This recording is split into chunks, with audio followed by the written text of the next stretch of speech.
Bismillahirrahmanirrahim. Assalamualaikum warahmatullahi wabarakatuh. Halo mahasiswa, dimanapun Anda berada, Ibu berharap Anda sehat dan tetap semangat dalam menjalani setiap kegiatan.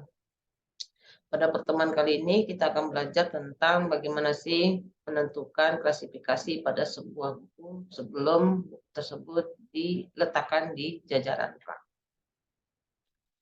Izin share.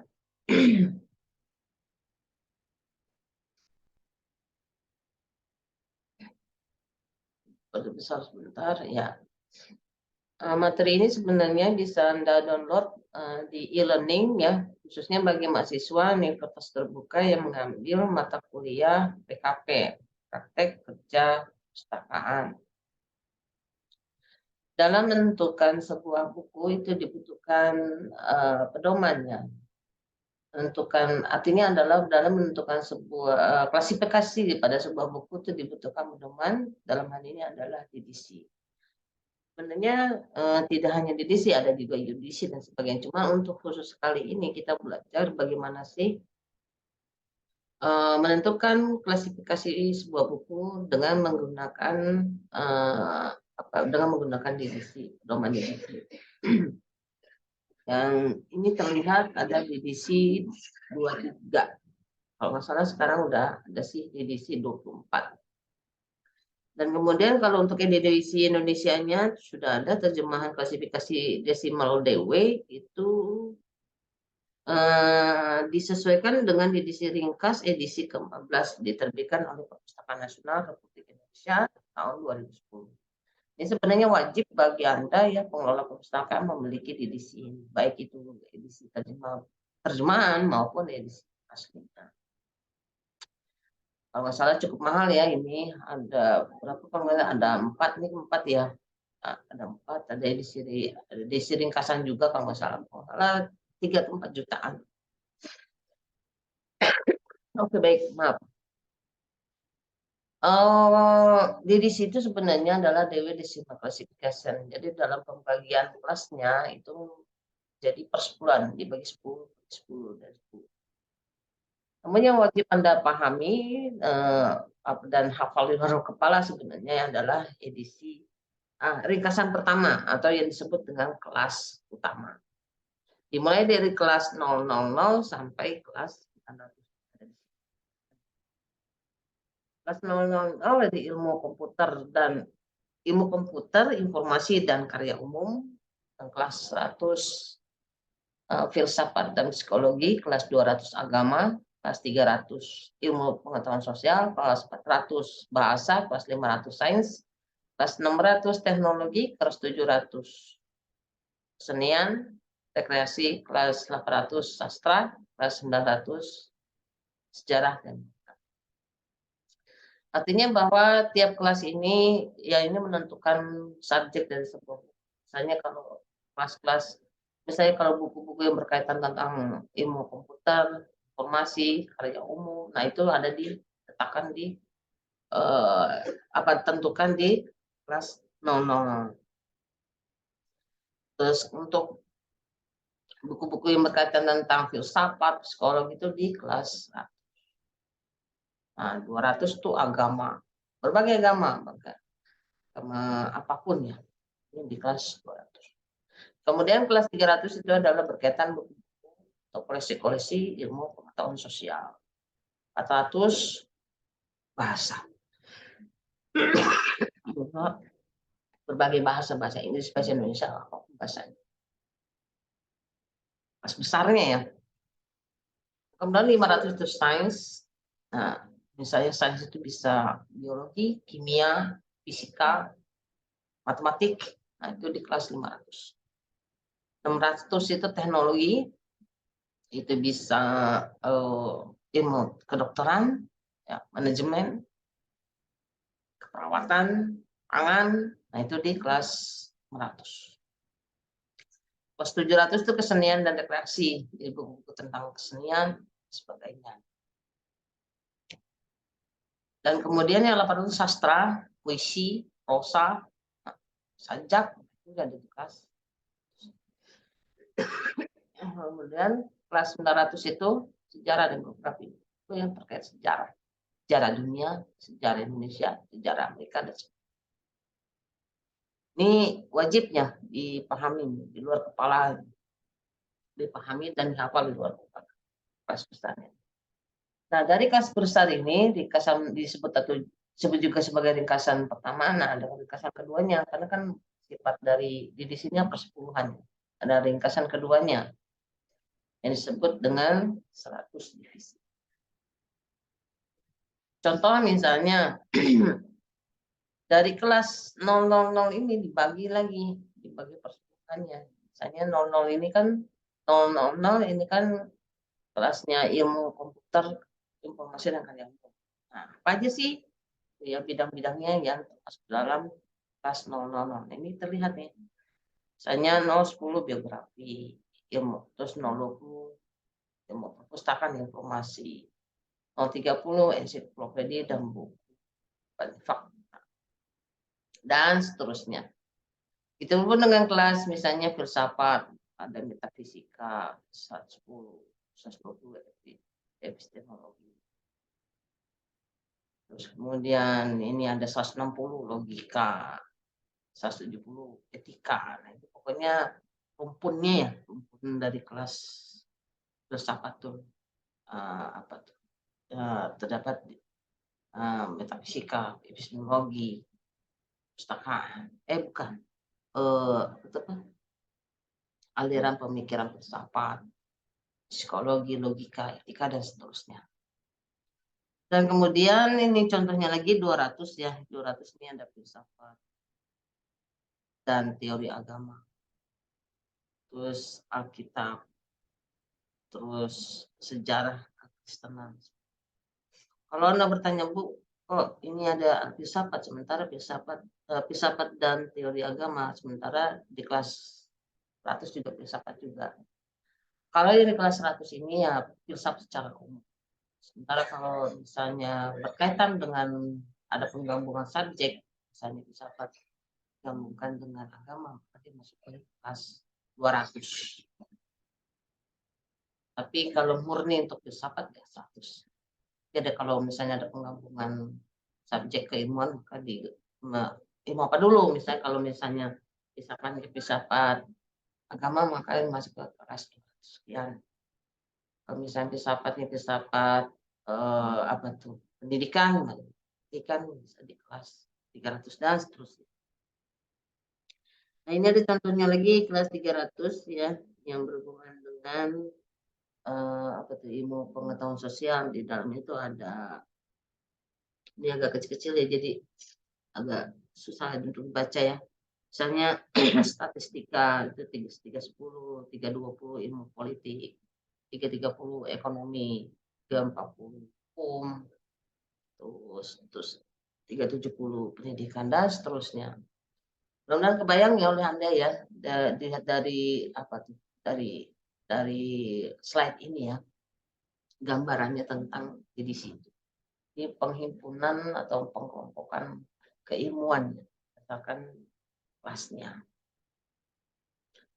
Nah, ini ada slide seterusnya ya, nanti mungkin Anda bisa baca lebih lanjutnya. Contohnya nih kelas bahasa, misalnya ada linguistik, ya ada, itu tidak begitu runtun ya, nanti soalnya bisa langsung baca.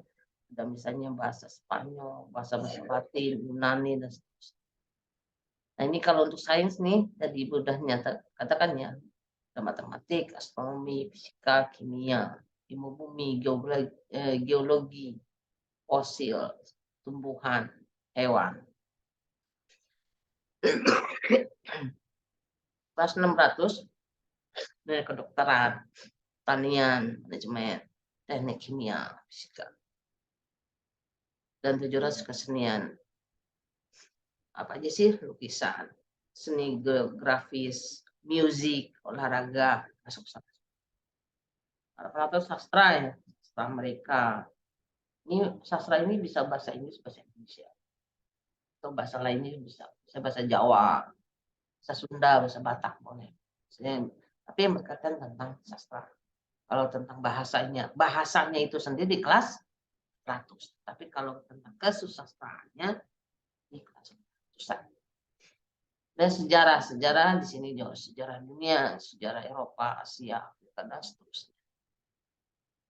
Lengkap. Nah, dengan tujuannya apa sih dengan ini jadi mudah gitu. Ketika misalnya kita mencari tentang perjalanan wisata, berarti kan ada di kelas 900. Nah, kelas 900 berapanya itu harus dilihat edisinya. Di sini terlihatnya sih 910. Atau mungkin kita mau mencari tentang matematik gitu. Matematik kelas berapa sih? Cari dulu. Berarti ke matematik berarti ada di kelas, kita udah bayangkan karena kita udah mungkin udah hafal gitu, udah hafal kelas besarnya. Oh, ada di 500 nih. Kalau kita tahu 500, oh di kelas berapanya yang 4 nih. Berarti ada di ini dari kalau 10 seperti itu dan seterusnya. Nah, di dalam DDC itu juga ada tabel-tabel. Ada 3 bagian. Yang pertama tabel-tabel, ada yang kedua bagan, yang ketiga indeks. Ini kalau kita bicara isi daripada DDC.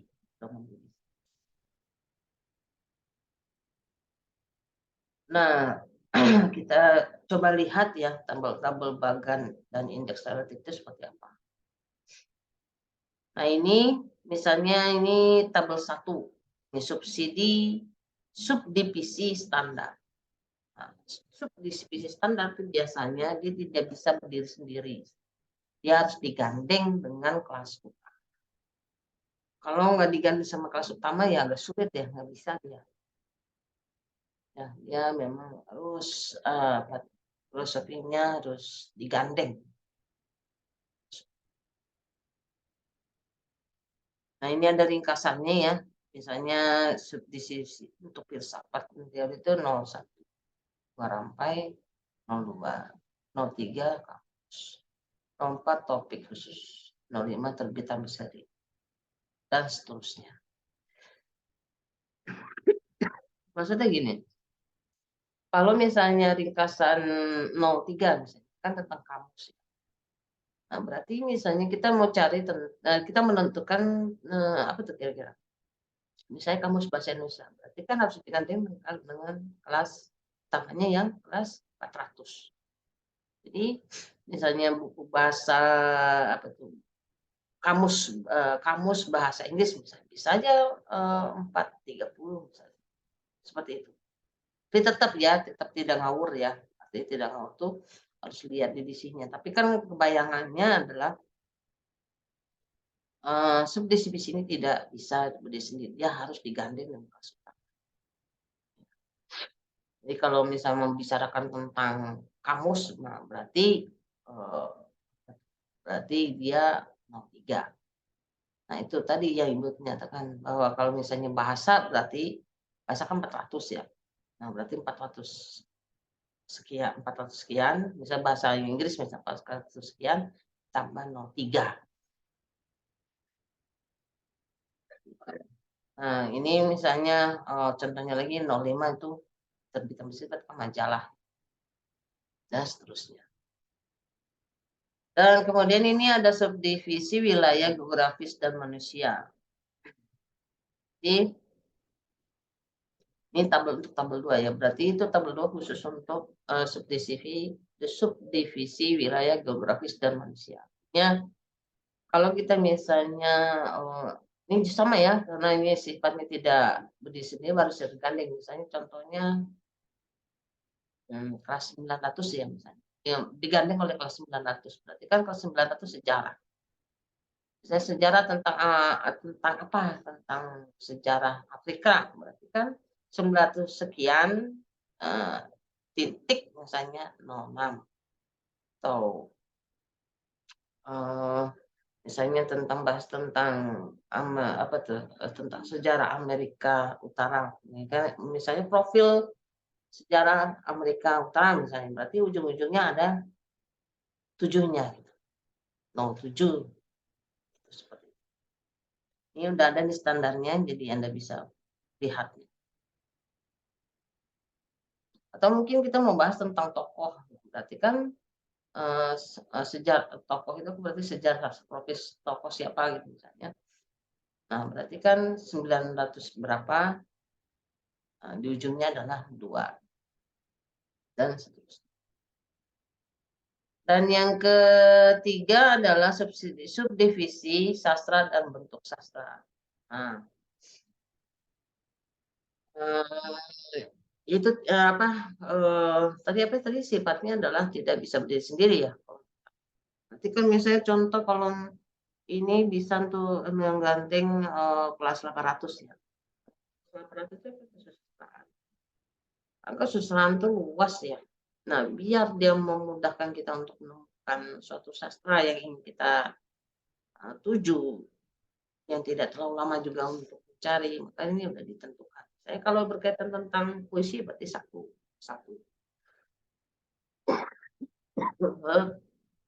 Berkaitan tentang drama ya 02.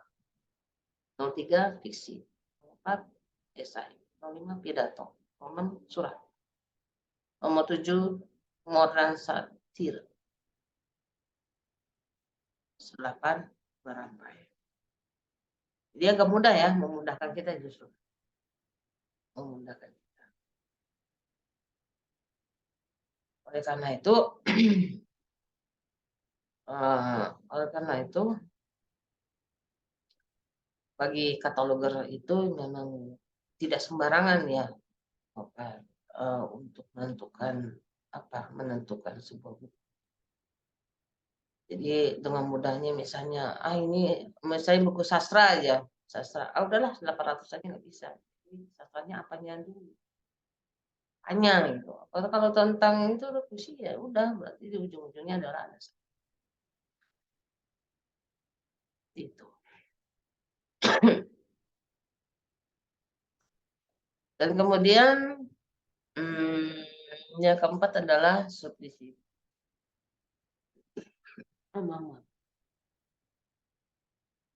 Ini juga ada ringkasannya, ya. Dalam segi bahasa apakah lihat bagaimana karya itu berdasarkan penulisan, fonologinya, fonetik, atau dari segi etimologinya, atau mungkin linguistiknya dan sebagainya. Ini bisa dilihat standar.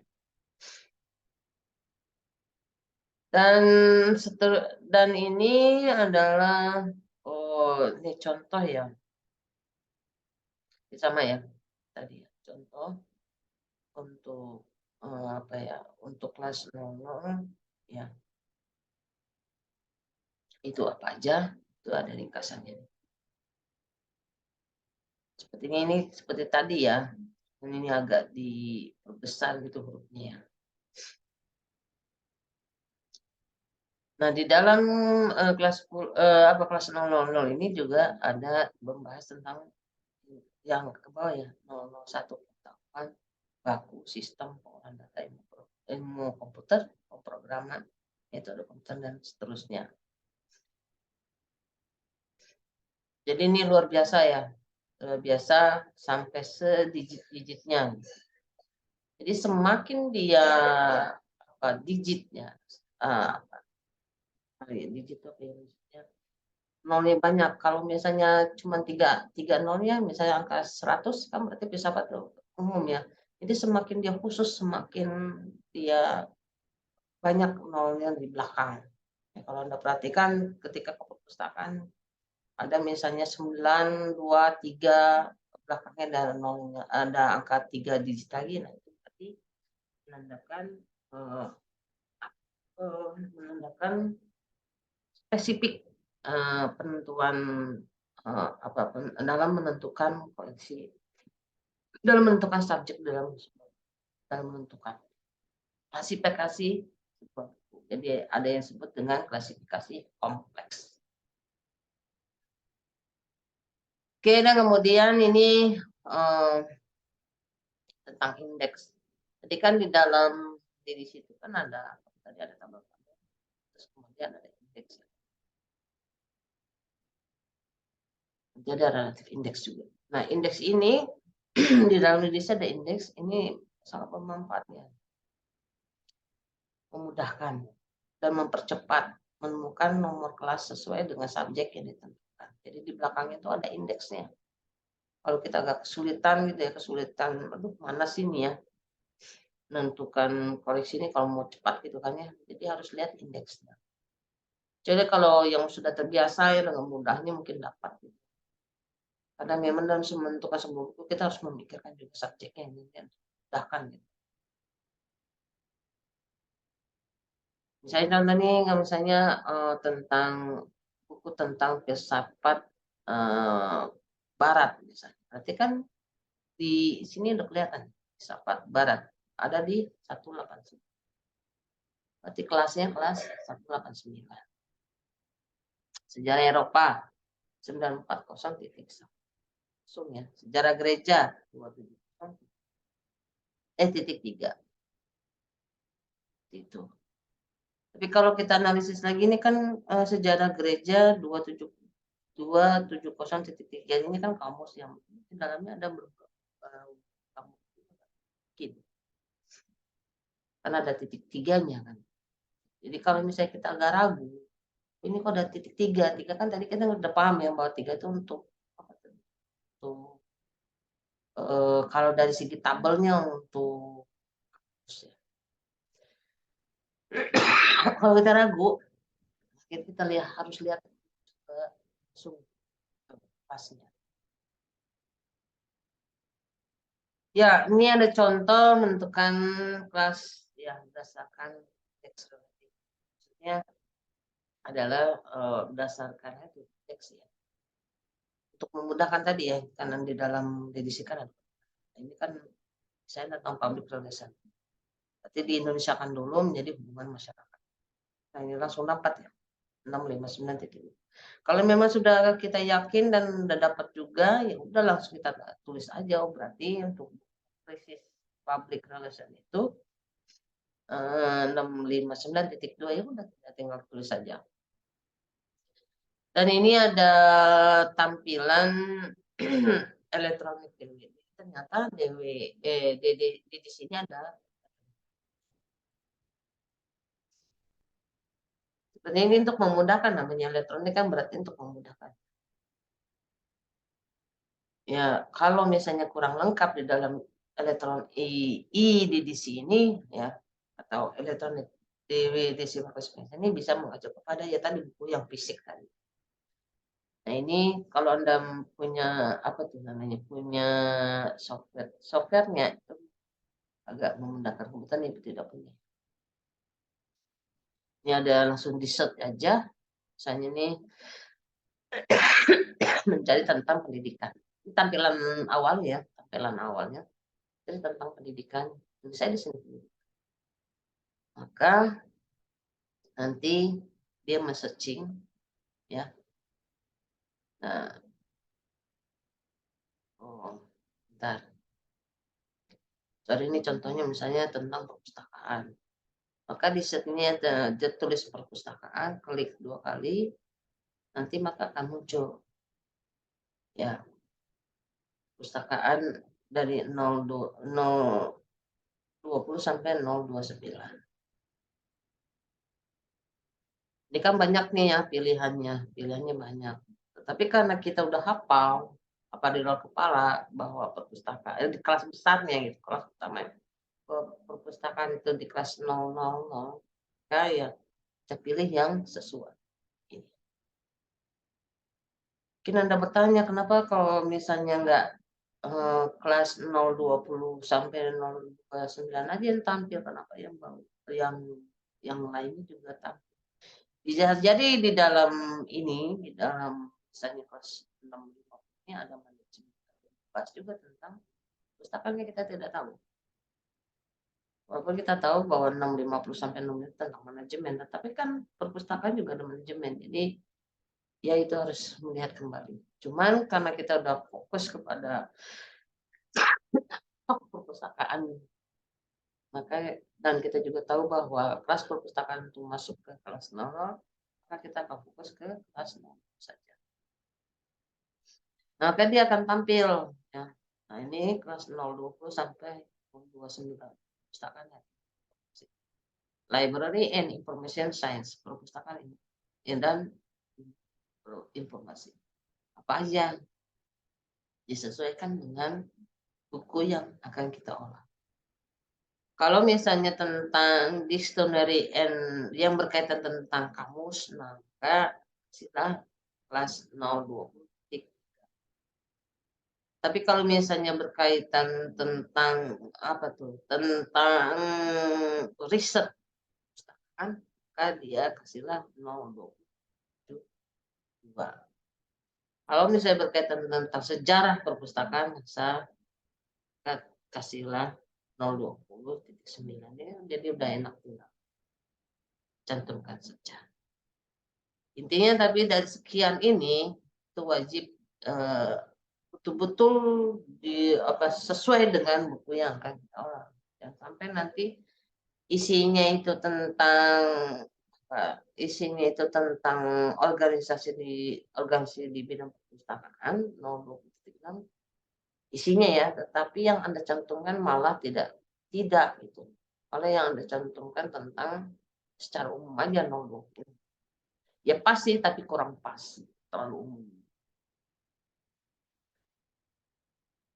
Dan apa sama ya, ini tadi lanjutannya saya tentang akuisisi, dan